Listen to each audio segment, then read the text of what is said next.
Bayangin lo nonton bola malam-malam, ngantuk-ngantuk dikit, tiba-tiba dikasih sajian 9 gol, comeback gila, dan ending yang bikin jantung deg-degan. Gak ada yang ngangka semifinal Nations League ini bakal kayak roller coaster. Spanyol lawan Prancis. Bukan cuma duel nama besar, ini beneran drama kelas dewa.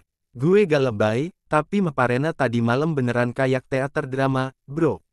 Bayangin, Spanyol ngelawan Prancis, dua tim elit Eropa, dan skor akhirnya 5-4. Bukan futsal, bukan e-football, tapi laga hidup mati semifinal UEFA Nations League.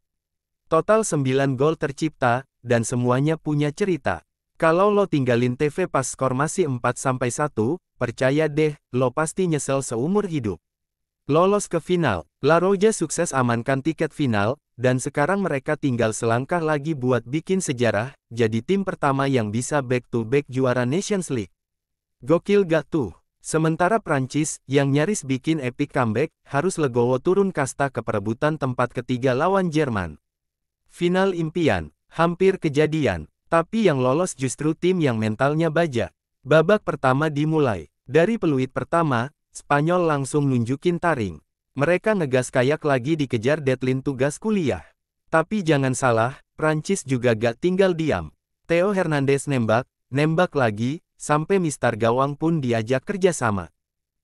Kalau gawang bisa ngomong, mungkin udah bilang, "Bang, cukup sakit." Gol Nico Williams. Gol pembuka akhirnya datang di menit 22.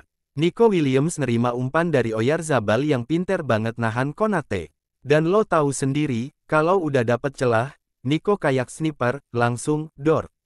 Ke pojok gawang Mike Maignan. Di saat fans baru buka camilan, udah gol aja. Gol Merino. 3 menit kemudian, Spanyol makin liar. Kali ini duet Real Sociedad, Oyarzabal dan Merino, bikin kombinasi maut one-two yang bikin pertahanan Prancis keder. Merino tinggal colek bola dan gol kedua pun hadir. Sumpah, ini bukan FIFA 24, tapi gerakannya halus kayak scripted. Babak kedua dimulai. Masuk babak kedua, bukannya ngerem, Spanyol malah tancap gas. Baru jalan sebentar, Adrien Rabiot bikin pelanggaran ke Lamine Yamal. Penalti. Dan si wonderkid Barca itu dengan pede kayak abang-abang parkir, tinggal tunjuk arah dan gol ketiga pun lahir.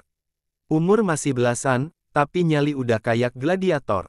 Gol Pedri. Belum sempat nafas, giliran Pedri yang ikut pesta. Kombinasi cantik sama Williams bikin lini belakang Prancis kayak ngelihat ilusi. Dan boom, 4-0. Semua orang mulai mikir, udah kelar nih match.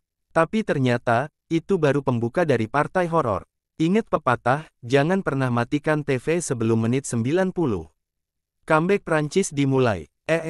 Jangan dulu pulang. Prancis mulai bangkit. Kylian Mbappé kasih sinyal perang lewat penalti yang bikin Unai Simon ketipu. 4-1. Fans Prancis mulai tepuk tangan, komentator mulai ngerasa ada bau comeback. Kalau yang nyetak Mbappé, lo harus siap-siap kena plot twist. Gol Yamal lagi, tapi Spanyol juga gak tinggal diam. Lamine Yamal balik lagi, kali ini dia nyalip lenglet kayak naik motor di tikungan tajam, lalu lesatkan bola ke pojok gawang. 5-1, kayaknya udah pasti menang. Eits, belum tentu. Disinilah kita mulai ngerti arti kalimat, bola itu bundar. 3 gol balasan Prancis. Prancis terus ngegas. Ryan Cherki, si bocah Lyon, bikin debut gol manis.